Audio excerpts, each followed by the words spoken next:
menu nila guys, ang lakas ng music nila. At try nyo na lang i-pause kung gusto nyo makita. Aling Talings. Just, madali lang naman siya i-google. One of the best selling halo-halos dito. Let's try. For me, ang best na halo-halo na na-try ko talaga is from Snack Break. Okay. Sa Buena Vista, Agusan del Norte. Man, kahit balik-balikan mo, hindi ka magsasawa. Tapos mura lang. 45. So let's see kung kamusta to. Ito pala ang menu naman nila dito. Ayan. Ayan. Oh! Kaya ano yung order natin, Mami? 4 for Maggi. 4. 4 cheese daw to. Okay, so ang order po namin ay pizza. Ito, 4 formati. Ito daw yung bestseller nila. Ito yung bestseller nila. Isang spaghetti, Filipino spaghetti. Philippines pa. Magkano yung halo-halo nila? Ito yung halo-halo. Tingnan natin kung magkano, guys. Ito yung highlight eh. Okay, ito po yung halo-halo. Ito pala yung halo-halo, yung price. Oh! Wow. Let's see.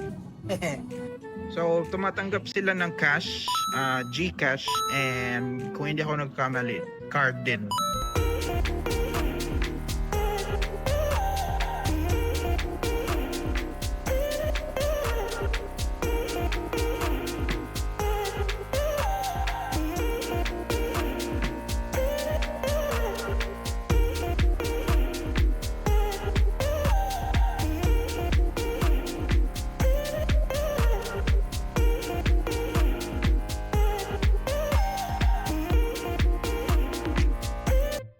Hello beautiful people, welcome back. Ito po ang ating pagkain.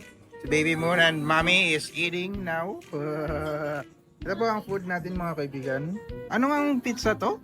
Queso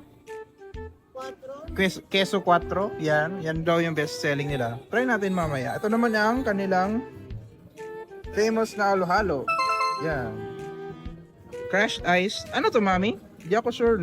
Parang gelatin. No? Tapos yung mga sahog na sa ilalim. Yan. Kamusta? Ang pizza? How's the pizza? Sarap yung pizza. Hey.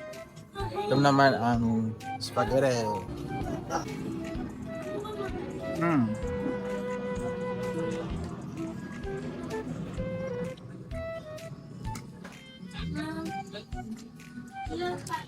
Masarap siya. Very rich yung lasa. Ang kanyang crust naman, malambot. Sa sobrang lambot, parang siyang bread.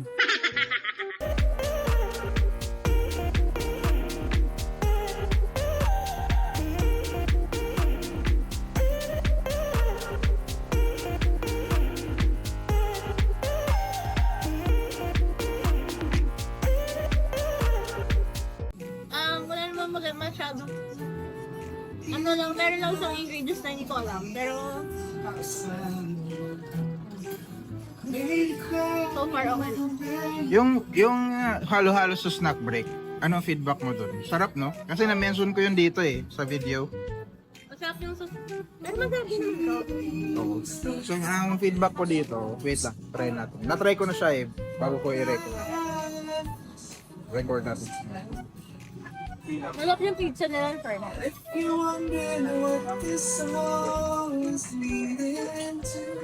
Parang siyang... Totoo yung sabi ni Mami, no? Yung kanyang lasa, guys, ay distinct. Kung wala yung ingredients na yun, the same lang siya, no? Sa other halo-halos. Pero I think that's what makes Aling Talings halo-halo. Aling Talings. Kasi may ingredients dito na hindi namin alam.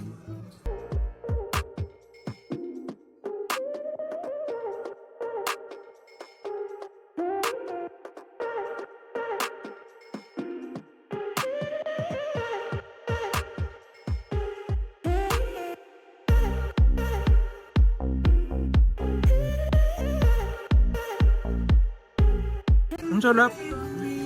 Very flavorful yung kanyang timpla ng sauce. Tapos yung kanyang pasta, saktong-sakto. Parang siyang ganito, very rich. So, ito very rich. Tapos, masyadong malambot lang ang crust. Ito, very rich din ang lasa niya.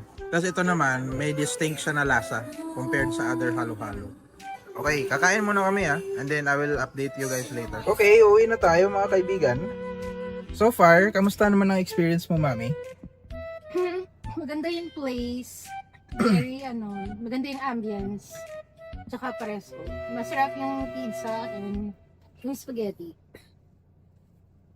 Yung halo-halo, okay lang. Kasi meron ako yung mas masarap na natikman, pero masarap Oo. naman siya. Masarap naman siya. Ang lugar lang, hindi kami masyado nakapagsalita kasi maingay. Yes. Pero maganda talaga ang setting. Presko, totoo yung sabi niya, mahangin. Siguro kasi tabi lang ng ilog eh. Tapos open space yung katabi.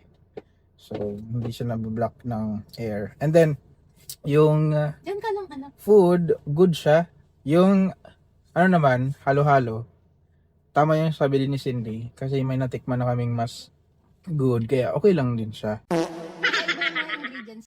Kakaiba yung ingredients niya. Hindi siya yung typical na nakikita natin sa mga halo-halo. Halo-halo. So, very distinct yung kanyang lasa.